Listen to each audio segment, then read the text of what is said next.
semua teman-teman yang di rumah. Semoga pada sehat-sehat aja ya. Karena seperti biasa, aku Putri Andriana dan teman aku Azana Masih akan share banyak banget informasi yang seru di program kesayangan kita.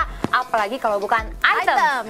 Informasi ke teman-teman milenial. Hanya di Mata Milenial Indonesia TV, matanya Indonesia. Seperti biasa, selama 30 menit ke depan, aku dan temen aku akan share banyak banget informasi-informasi yang seru, bermanfaat, dan juga pasti informatif buat teman-teman. Betul banget, Bu. Tapi sebelum mulai jangan lupa nih protokol kesehatan ya. Pastinya dong. Tadi kita udah bersih-bersih, udah cuci tangan. Ini juga udah jaga jarak. Jangan lupa pakai maskernya dong. Pakai masker buat teman-teman di rumah juga ya. Mau yang di rumah, di kantor, di jalan, maskernya jangan lupa harus selalu dipakai karena buat kebaikan kita bersama juga kan. Iya, apalagi lagi COVID-19 seperti ini kan, untuk meminimalisir penyebaran COVID. Betul banget. Tapi kok kita hari ini ada apa nih rame-rame gini nih? Matching banget ya. Iya, kayaknya ini agak berhubungan sama topik yang akan kita bahas hari ini. Karena hari ini kita akan bahas soal All About Jamaica. Sebenarnya ada apa sih, Put? Nah, sebenarnya nih aku nanya dulu nih sama kamu. Kalau misal ngomong-ngomong Jamaica nih, yang kamu tahu tuh apa sih soal Jamaica? Ya pasti musiknya. Musiknya, reggae, benar banget. Karena Jamaica itu adalah negara yang sangat ikonik dengan musik reggae-nya. Karena negeri asalnya reggae itu merupakan musik rakyat yang sangat digemari. Bahkan nih UNESCO itu mengakui kalau genre musik asal Jamaica itu termasuk pada koleksi warisan budaya tak ternilai yang layak dilindungi dan juga dipromosikan. Nah, reggae sendiri itu muncul di akhir dekade tahun 1960-an yang berakar dari gaya musik ska dan rocksteady Jamaika, ditambah ada juga nih pengaruh dari musik jazz dan blues Amerika. Wah, keren banget ya. Karena jadi bukan sekedar seru doang, tapi juga ini memang warisan budaya dari negara Jamaika. Iya, dan pastinya banyak juga dong penggemar dari reggae. Nah, ngomongin saking populernya reggae ya, Put ya. Dunia mencatat 5 musisi reggae terbaik sepanjang sejarah, Put. Apa aja tuh? Ada siapa aja? Pasti kamu gak asing lagi deh, namanya Bob Marley. Iya, siapa sih yang nggak tahu Bob Marley? Iya, sampai sekarang loh digemari. Nah, Bob Marley ini terlahir dengan nama Robert Nesta Marley dan ia lahir di tahun 1945, Put. Dan wafat di tahun 1981. Dan Bob ini berperan penting dalam membawa musik Jamaika dan ikut menggaungkan gerakan Rastafari atau Rastafarianisme ke seluruh dunia. Nah, kamu tahu nggak sih Rastafarianisme ini apa? Apa tuh? Mungkin teman-teman di rumah juga belum pada tahu. Jadi aku kasih tahu ya, Put ya. Rastafarianisme ini merupakan agama baru yang berkembang di Jamaika pada tahun 1930-an dan mengusung gerakan-gerakan sosial baru, Put. Nah, kamu pasti udah tahu dong lagu populernya dari Bob Marley. Nah, ada beberapa kan?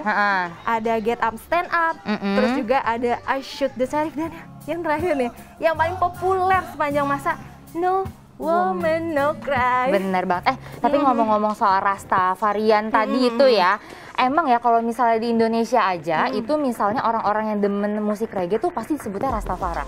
Mungkin makanya itu berhubungan sama kepercayaan tadi itu ya. Betul. Nah, tapi kamu tahu nggak sih, Put, sebenarnya banyak orang yang salah kaprah nih, salah makna akan lirik lagu dari No Woman No Cry. Menurut kamu No Woman No Cry itu apa sih?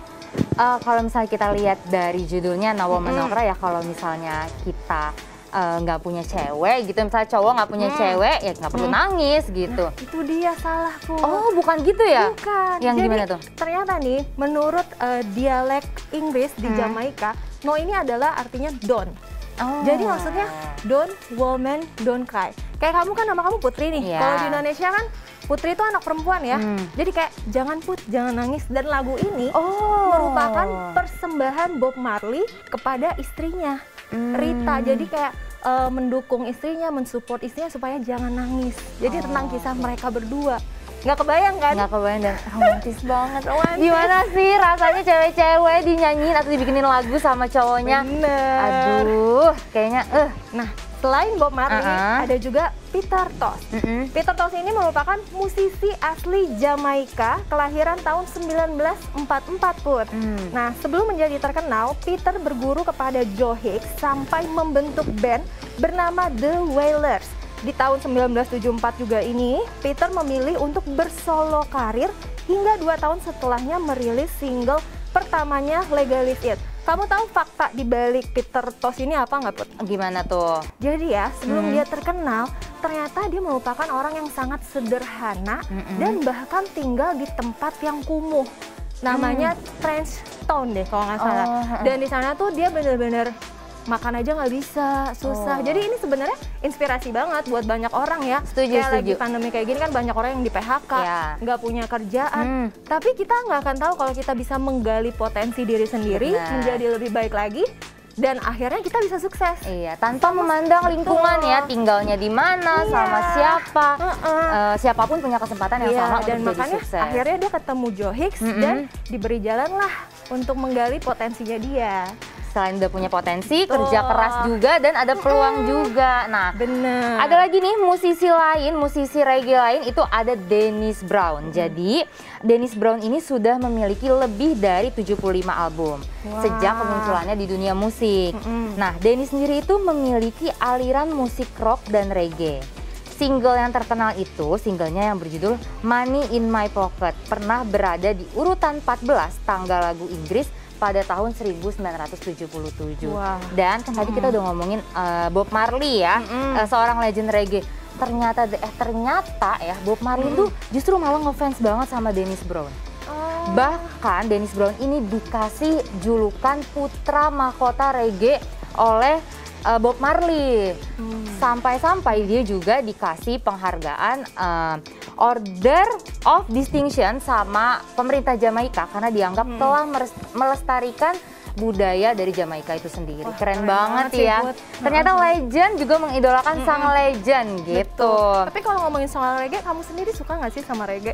Gini, aku mungkin kalau dibilang suka banget itu nggak begitu suka. Tapi kalau denger orang tuh asik dengerin musik reggae, aku jadi ikutan asik gitu. Karena kayaknya seru banget kan. Kalau kamu gimana? Suka? Kalau aku, karena aku pecinta musik ya, jadi aku suka-suka aja sih. Karena kayak agak ngebeat gitu kan, jadi bikin kita tuh makin semangat ya, apalagi dalam menjalankan aktivitas. Bener banget. Nah, terus ada lagi nih ya, musisi terkenal itu ada Jimmy Cliff. Nah, ini tuh salah satu musisi reggae yang juga menyebarkan musik reggae ke seluruh dunia. Lagunya yang berjudul Wonderful World itu berada di posisi ke-6 di Inggris dan ke-25 di Amerika Serikat. Nah, tahun 2003 Jimmy itu mendapatkan penghargaan Order of Merit dari pemerintah Jamaika atas kontribusinya di bidang musik dan perfilman. Dan kamu harus tahu, Jimmy Cliff ini pernah ke Indonesia. Dia jadi kalau misalnya kamu tahu kan acara Java Jazz, acara musik, dan dia itu sempat menjadi salah satu guest star. Bayangin gak sih yang datang ke acara sana serunya kayak apa gitu kan, vibes-nya ada Jimmy Cliff. Ya ampun, meriah banget. Meriah banget. Kalau misalnya nanti dia datang ke Indonesia nih, kamu mau nggak nonton dia? Kayaknya mau deh. Mau banget gak sih? Semoga pandemi berakhir ya. Iya, bener banget. Nah, ya udah nanti kita nonton bareng ya. Iya, kita udah siap juga nih, udah siap. Nanti kita pakai kostum kayak gini lagi, bisa banget. Nah, tadi kan kita udah ngomongin 4 besar ya, ibaratnya musik reggae terbaik. Nah, ada lagi nih, satu lagi yang terakhir, yaitu Sizzla Kalonji. Nah, Sizzla Kalonji ini merupakan musisi reggae kontemporer yang mengembangkan gaya sendiri dalam musiknya dengan sistem suara hi-fi, caveman, dan aktif bermusik sejak tahun 1990-an hingga sekarang, Put. Nah, pria kelahiran 1976 ini menggunakan musik sebagai sarana untuk menyampaikan isu-isu sosial. Dan lagu yang baru-baru ini dirilis berjudul Free Up, dan dia kayak memberikan kebebasan untuk isu-isu sosial. Dan kamu tahu nggak sih, lagu Free Up ini kan baru dirilis 3 bulan yang lalu. Dan reggae itu kan peminatnya nggak banyak ya, Put. Tapi ternyata viewersnya itu udah lebih dari 380.000. Wow, ternyata banyak juga ya. Bahkan menurutku lagu ini mungkin menarik yang lain juga yang tadinya nggak suka reggae, terus denger lagu ini tiba-tiba jadi suka reggae. Mungkin banget kan? Coba udah dengerin belum? Abis ini kita dengerin ya. Kita dengerin bareng. Oh, kamu udah dengerin? Aku dari set dulu. Ya udah nih, teman-teman di rumah yang belum pada dengerin, buruan dengerin deh. Kayaknya lagunya sih keren banget. Nah, tadi kan kita udah ngomongin soal Jamaika, itu soal musik reggae-nya. Tapi aku juga yakin banget banyak di rumah yang teman-teman tuh nggak tahu kalau ternyata Jamaika ini adalah salah satu negara penghasil bauksit terbesar di dunia. Nah, negara yang beribu kota di Kingston ini itu merupakan negara yang berbentuk pulau, cukup besar dan menjadi pulau terbesar kedua setelah Kuba dan Hispaniola di Laut Karibia. Wah. Takutnya kan teman-teman banyak yang taunya Jamaika musik reggae nih, tapi ternyata enggak baru juga. tahu sih. Baru tahu juga kan? Iya, Tuh. bener. Tapi ternyata Jamaika ini juga sebagai salah satu negara penghasil bauksit terbesar di dunia. Wah, itu keren banget sih. Dan selain itu ya, di mana ada musik reggae diperdengarkan, Put, biasanya dikibar-kibarkan pula bendera Jamaika. Pemerintahan Jamaika juga menyetujui nih benderanya pada 6 Agustus 1962. Sekaligus bertepatan dengan hari kemerdekaan Jamaika, Put. Nah, bendera Jamaika ini terdiri dari warna hijau, emas, dan hitam. Jadi warna-warna ini tuh punya ciri khas sendiri. Selain punya ciri khas sendiri, benar-benar filosofinya tuh dipikirin banget sama pemerintahan Jamaika. Iya, kayak benar. mulai kekayaan pertaniannya, terus habis itu kekayaan alam negara, dan yang terakhir kreativitas rakyat Jamaika, ya termasuk tadi pemusik reggae terbesar di dunia loh. Iya, banyak benar. banget listnya kan. Setuju banget, tapi sebenarnya kita kalau ngomongin Jamaika tuh nggak cukup ngomongin soal musik reggae aja ya, karena Betul. ternyata banyak banget fakta-fakta unik dari Jamaika. Tapi sayang banget, kita nggak mungkin bahas semuanya di segmen ini, karena kita Betul. akan bahas di segmen selanjutnya. Nah, buat teman-teman yang masih pengen tahu, penasaran banget soal Jamaika tuh ada apa aja sih, makanya jangan kemana-mana, tetap pantengin kita terus ya di Items, informasi ke teman-teman milenial.